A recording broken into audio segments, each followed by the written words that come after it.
Well, thank you very much, Vincent, for the nice introduction. I'm not sure whether it's going to be so relaxing with these great people around the table. Well, thank you very much, ladies and gentlemen, for being here this evening and to follow this discussion that we're going to have on the future of insurance, the role of insurers in 2030, and that is in 8 years from now. So what will the changes be in the next couple of years? What will the role be of online insurances? How will the sector be able to attract the right profiles, especially with the shortage in the labor market? It's one of the many challenges that the insurance sector is facing. So we will talk about different topics in the next hour.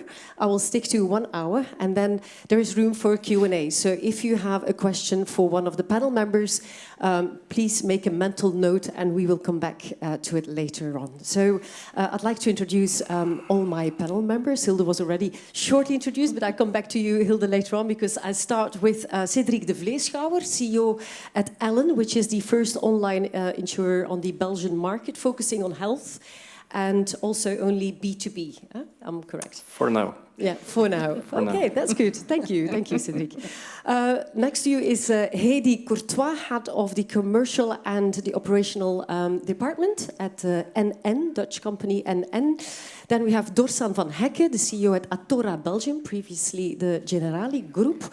And then, of course, Hilde Vernaillen, CEO at PNV. And next to me is sitting Jean-Philippe Thirion, Business Unit Leader, Financial Institutions at TriFinance. Hilde, I'd like to start with you. Of course, we're going to talk about 2030. That's our horizon that we are going to discuss. We do not have a crystal ball, unfortunately, so we do not know what the opportunities will be in the next couple of years, what new crisis there might come across. But what, for you, is on your roadmap? What would you like to achieve for the PNV Group by 2030? Well, by 2030, and within the context of total uncertainty where we're in today, realizing the vision, mission of PNV is more relevant than ever. Vision, mission of PNV is, of the group PNV and its different labels, is offering protection to as much people as we can. Make sure that people are well insured, not too much, not too less, at a correct price. So it's an inclusive vision of insurance.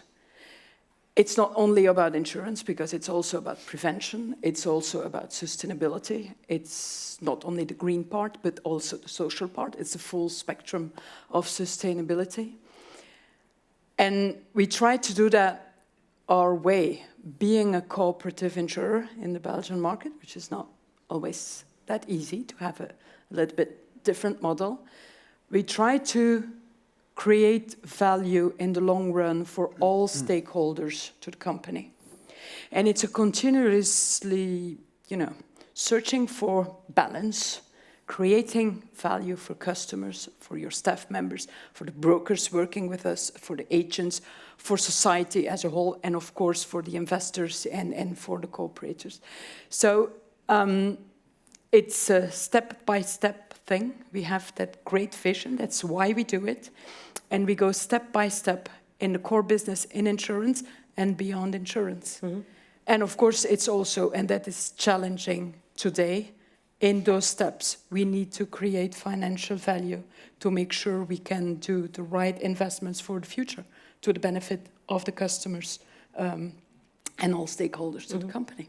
So I heard you saying, Hilde, that we are living in very uncertain times. So Jean-Philippe, you are a consultant and you know the insurance business inside out.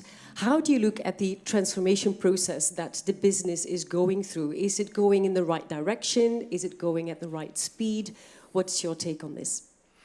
Yeah, based on our observation and indeed based on what Hilde just said about uncertainties, we observe more and more the evolution within the insurance ecosystem to become the confidant of the customers, or to be the confidant of the customer. What does it mean? And it's a bit special maybe, it's not psychologist, even if sometimes we need some psychology also in that sector. But to be the confidant of a customer, it means you need the trust. You need to get the trust because you are considered as a risk management advisor. We observe on the market, and we observe based on the different projects we are working on also, a willingness of the sector to indeed go beyond the selling of protection. We see indeed a need from the customer to be advised on a daily basis, advised on the risk management aspect. And indeed, frankly said, I'm not sure with so much uncertainties today, people are all able to be indeed with a kind of peace of mind. And that's the role of the insurer, to generate that peace of mind, also through that role of advising. And that's an evolution we observe, and that's the kind of project transformation we observe to allow the insurer becoming more advisor. Advising is not for the wealth management, because if we make some parallel with the banking sector, we see different kind of services for the personal banking, for the private banking. We are convinced that the advising role can be developed for the retail, also for the mid-corp, SMEs, large corp, of course. And we observe a lot of transformation in that direction. Yes, the confident, if I'm not wrong, there is a kind of definition being someone getting the secret thoughts of someone else. And the secret thoughts are the data. And yes, we observe a big job and a big room for improvement on the data, getting the right pertinent data, modeling the data, transforming the data in information, becoming insight. So you need there also important or transformation within the systems. We call that the IT legacy. And I'm interested about the comments of my panelist member, but the IT legacy is indeed quite complicated to allow a certain evolution within that sector. And last but not least, and I will stop there, after the transformation and having the right tool, yeah, you need the right skills and the right skills for tomorrow and after tomorrow. And then there we observe also a lot of transformation on that part. Yeah, we will come back to some of the points that you are mentioning now. But we're talking about a transformation process that was accelerated in the past few years because of the pandemic, because of Corona. So it can be very useful to look back what happened in the past few years. So Heidi, what did we learn? What did the sector learn from the pandemic? What impact did it have on the sector, on the workforce, on the customer behavior? Could you elaborate on that? We've certainly had some more negative effects, at least we could say. But on the other hand, when I see how quickly we adapted on that change, when I see our brokers and our employees, certainly, the flexibility that they showed, it was really, it's to be proud of. I never would have imagined that we would be so agile in the way we work, because we had to adapt on an unprecedented speed to a change of working, a change of communication, a change of collaboration. And we did it.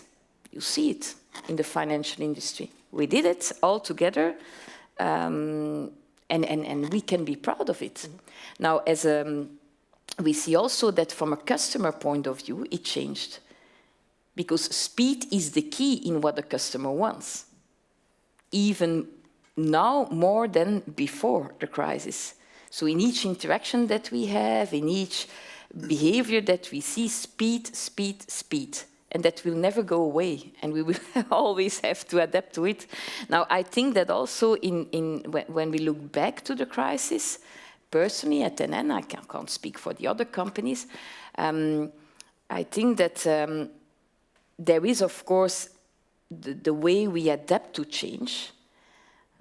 But what I think has been underlined during the crisis is the importance of communication, the importance of frequent interaction.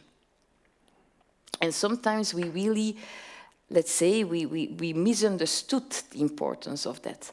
If I see the way, in fact, the way we communicate throughout that crisis brought us closer together. Because before we talked about the process of a contract or whatever, but a topic of the conversation became the well-being of each other.